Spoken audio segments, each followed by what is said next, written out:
Will he or will he not?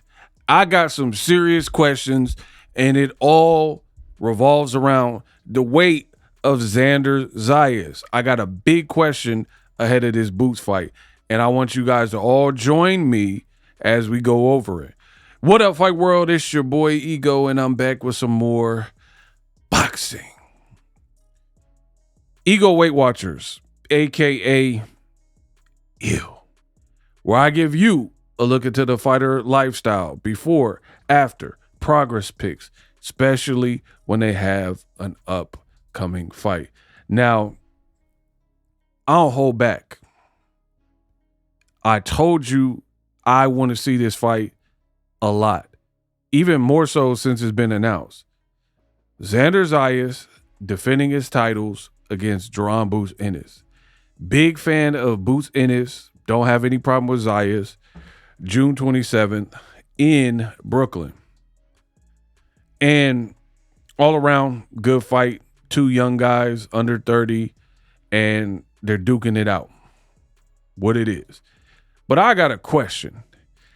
I've been telling y'all that Zayas look big. Now feast your eyes on this. This dude looks massive for this weight class. Pause. I'm going to pause that one. And now I'm about to unpause and let you know what I feel. This is a recent picture he posted showing that he's working, and it says, and still. And the kid's looking pretty big. Now, we know Xander Zayas is younger than Jaron Ennis.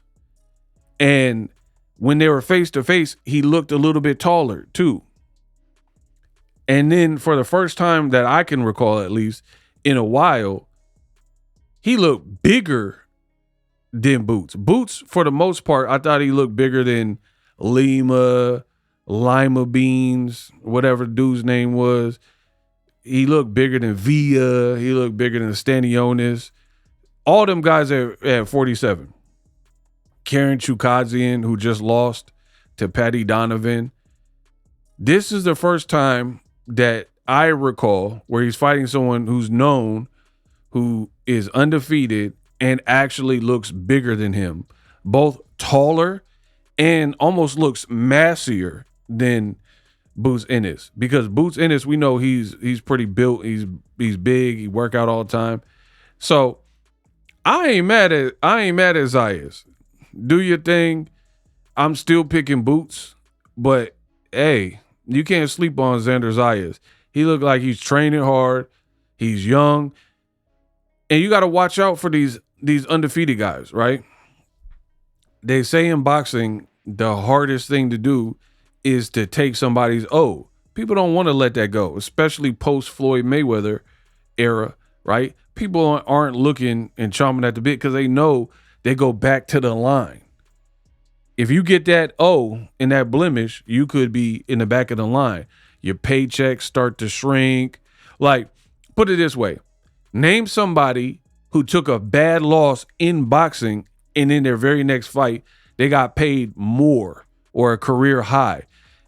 Maybe you could think of a couple isolated examples off the top of my head. I can't really think of any, right? More often than not, out of 10 times, I would say 9 of those times, you have people who take a back seat and or forced to take a pay cut. Even a guy like Alexander Voltstik, when he was a champion, he was making whatever. But I remember he did an interview and he said after he lost to Artur Beterbiev that Top Rank contractually had him on something where he was getting went from making this to making 100K or less after he lost to Beterbiev. So ain't nobody want to lose. You got an undefeated kid who's strong, who can box. Also, he's friends with Bad Bunny. Now, I know some people are like, come on, Ego. What does that have to do with boxing? I've been doing this for quite some time. I know what I'm talking about. Don't need to question me. My track record speaks for itself. I am the best in the business, and it's not even close. The fact that he's friends with Bad Bunny, what it has to do with anything is this kid, Zayas, was just at the Super Bowl with Bad Bunny, right? For the halftime show, right? So if you're getting these types of looks, you do not want to lose and get embarrassed. You want that gravy train to keep on going, keep on coming through, bigger and better paychecks, bigger opportunity. You don't want to lose your title. You don't want to lose your O. You don't want to lose like interest, where endorsements, every endorsement loves winners. Name somebody who just keep losing and then Gatorade was chomping at the bit to work with them. People like winners. Michael Jordan is on the Wheaties box. You know what I mean? If you're cracking, you ever see a movie and see an actor and then suddenly you start seeing that actor in everything, like, dang, he in this, that. Okay.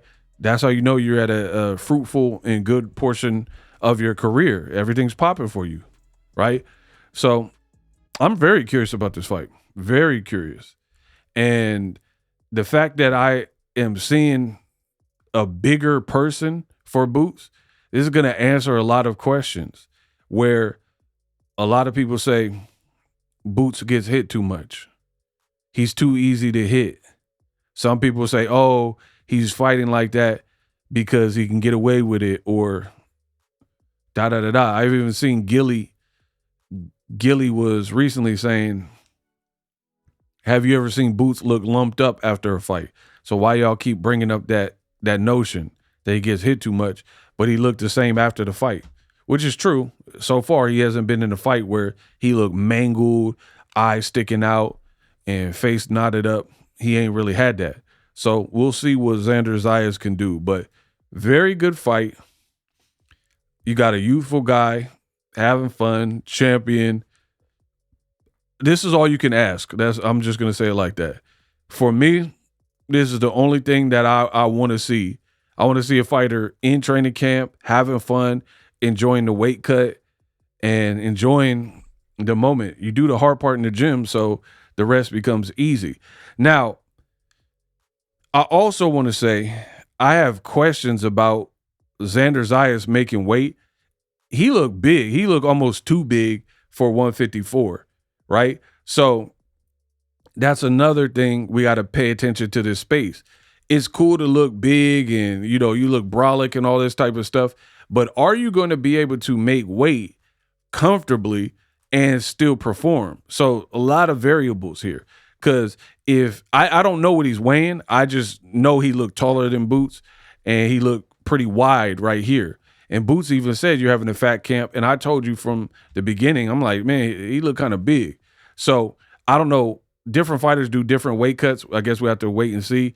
But the only thing I'll give him is he's young enough where your body's more forgiving when you're in your 20s and you're young, where you can do things that would be detrimental to a 30-plus-year-old fighter, a fighter who's been in the game and like been through wars and stuff.